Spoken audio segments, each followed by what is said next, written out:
Welcome back, sports fans, to Sports Talk with Naj. This is one of my first ever videos on the channel. Thank you guys for tuning in. Make sure you like, comment, and subscribe. And in this channel, we're going to be talking about sports news, and I'll be giving you guys my opinion on different things happening in sports, from basketball to football, a little bit of soccer, some baseball, and other things. So this would just be a weekly update channel for you guys. So make sure you guys tune in. But as you guys see, I am a big Bengals fan. Have a Bengals emblem, and here I actually have a Chad Ochocinco fathead from when I was a kid. So yeah, guys, this is actually a Chad Ochocinco fathead from when I was a kid. Yeah, guys, so today, man, we're going to be talking about the Philadelphia Eagles and the benching of Carson Wentz and what that can mean for the franchise going forward. So the Eagles right now are actually 3-8-1, and they're really struggling. This team was supposed to be a playoff team. They had a bunch of talent.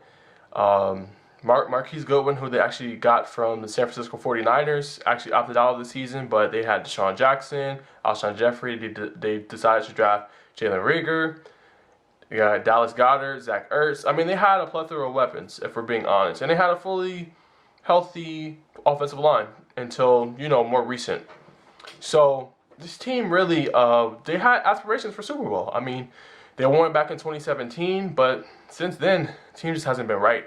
I mean, last year they went to the playoffs, and, through a fluke injury, the hit to the back of the head from Clowney to Wentz, they ended up losing that game. But it was definitely still a winnable game. I think they would have won that game against Seattle in the playoffs if Wentz actually played. But, man, he got benched, man, and they just paid him a lot of money. They still owe him $59 million.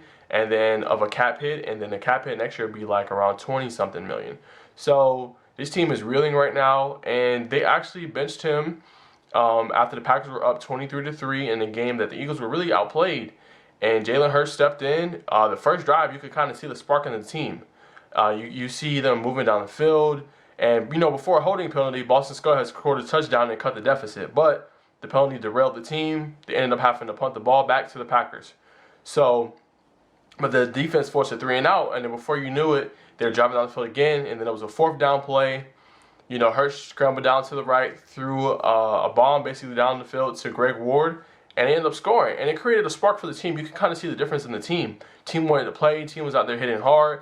After they scored, they forced a 3-and-out, and then Jalen Hurts actually returned a punt return for a touchdown with less than like 5 minutes. So they were only down like 7 points. They were down 7 points, and it was looking kind of, worrisome for the Packers. And then they forced another 3-and-out, and then the Eagles got the ball back. But then they ended up having to punt, and then it was like 2-3 minutes left, and then Aaron Jones had that big play, and that basically sealed the game. But you saw the spark of the team. And that kind of worries me, because when they had Foles, it was the same thing. It was like you see the team wanted to play for Foles. The team was playing harder.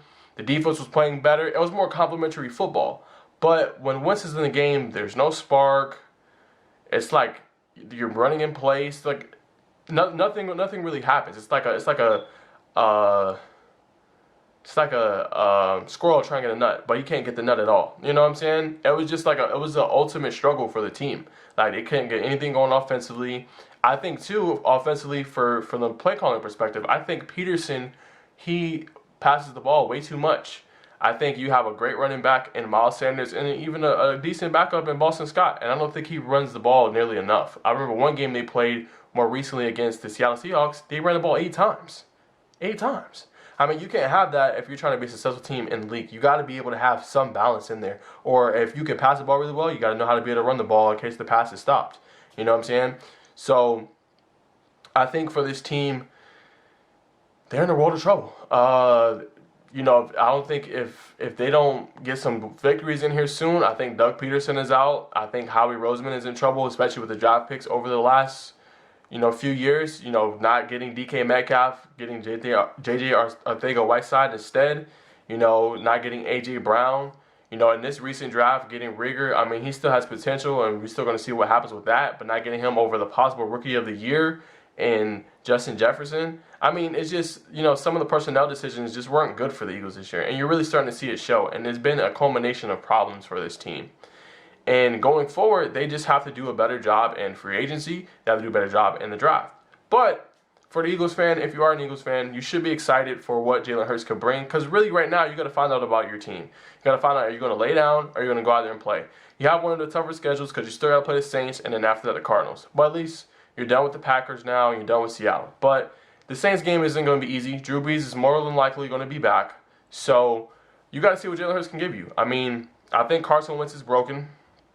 You know, he don't look the same. He don't look like his MVP self. He hasn't looked the same since the ACL injury. Let's be honest. He hasn't. You know, he played decent last year, but it wasn't, you know, that MVP type caliber season he had. It's not the same thing. So for this team, they're reeling.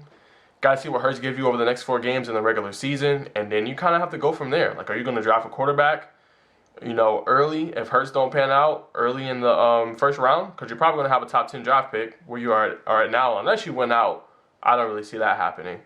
So it's like, what do? You have all this money invested in Carson Wentz, and he has not played well. Are some of his mechanical issues, or some of that things that you can solve? Are those some of those things that you can fix? Who knows? So the Eagles have more questions really right now than answers. And if they don't get it solved, they're probably gonna have to get rid of, like I said, Peterson and Roseman. You know, Jeffrey Lurie has definitely some decisions to make for this team. So yeah, as an Eagles fan, all right now you can hope for is that, you know, Hurts gives you a little spark, gives you something, which what he did in his time that he came in. But for Wentz, man, they got a decision to make in the offseason. Are they going to keep him?